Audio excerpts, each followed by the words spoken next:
Do we need another Grand Seiko Snowflake review on YouTube? I'm gonna say yes. If this is your first video on the brand Grand Seiko, then perhaps you reacted a little bit like me when I first heard about the brand. Really? Grand Seiko? Sounds a little silly, or even like some sort of translation error. Once I got past that first bit of shocking ignorance and I started reading about the history of Seiko and their aim to beat the Europeans at the accuracy game, it got more interesting. I absolutely love Japan. The history, the culture, the food, the country, there is just so much to love, and I would highly recommend a visit. It's a country like no other on earth.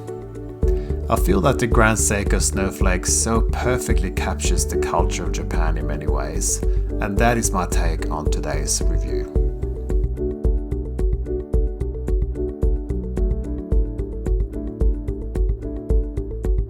If you like this video, it'd be great if you liked, subscribed, and even shared with your own watch communities.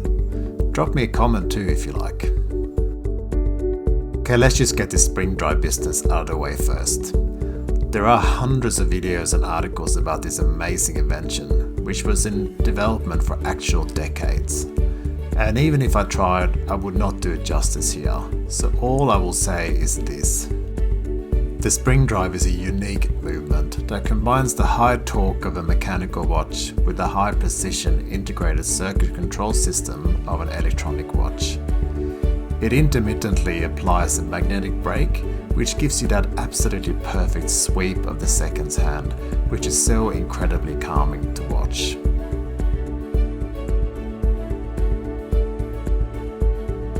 There are watch fans out there that dismisses the spring drive as not a true mechanical movement, and that's obviously fine.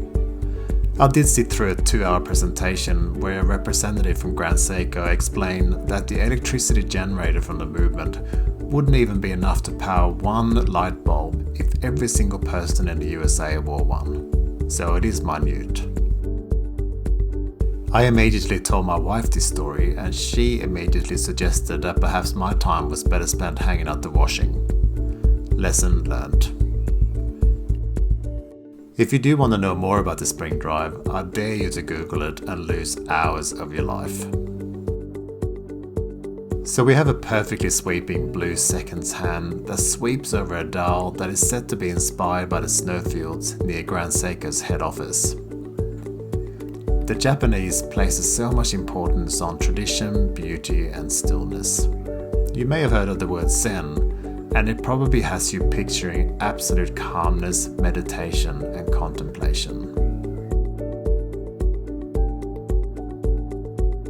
Take one look at this snowfield on your watch dial and Zen comes to mind, for me anyway.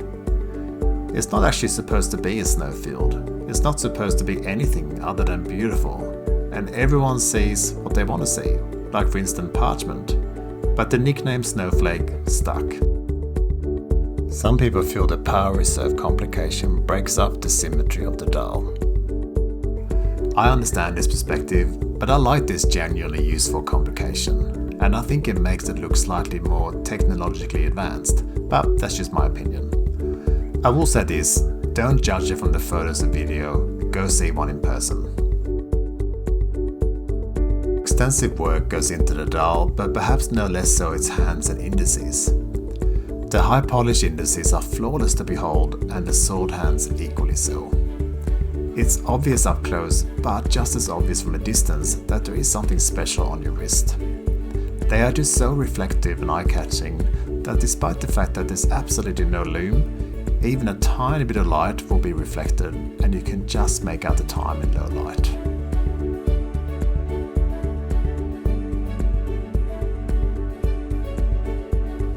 This has me thinking of a very topical subject on YouTube at the moment, being homages and replicas.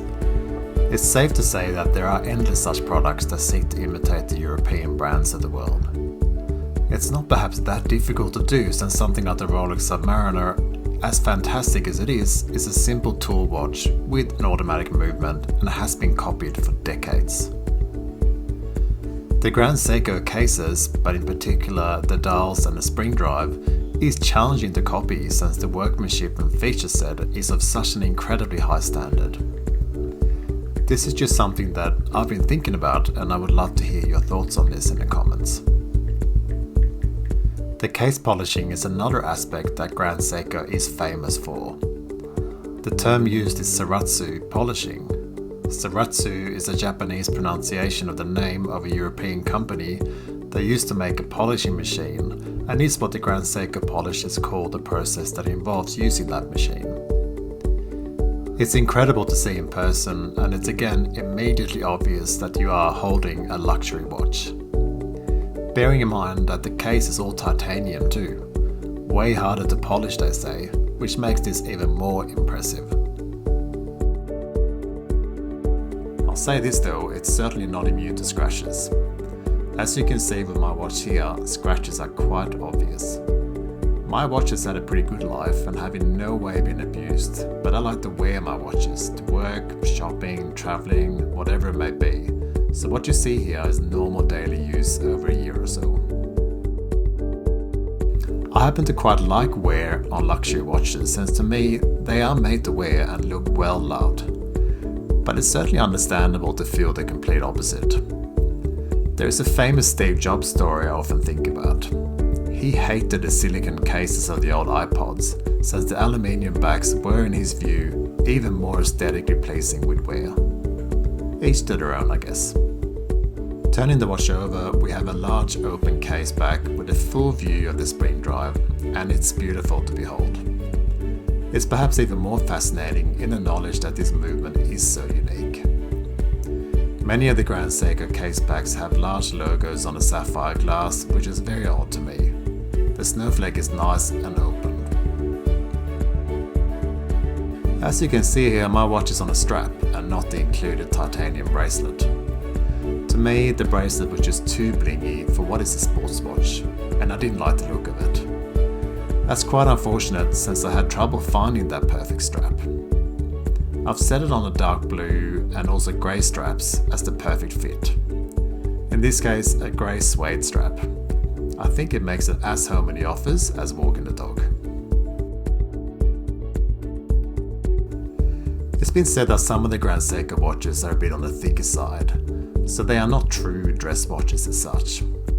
For my 19cm wrist, the fit is perfect, but I can appreciate that if you have smaller wrists, the fit might be a bit awkward, so I definitely recommend trying one before you buy. The Grand Seiko Snowflake was the first watch that I absolutely had to have.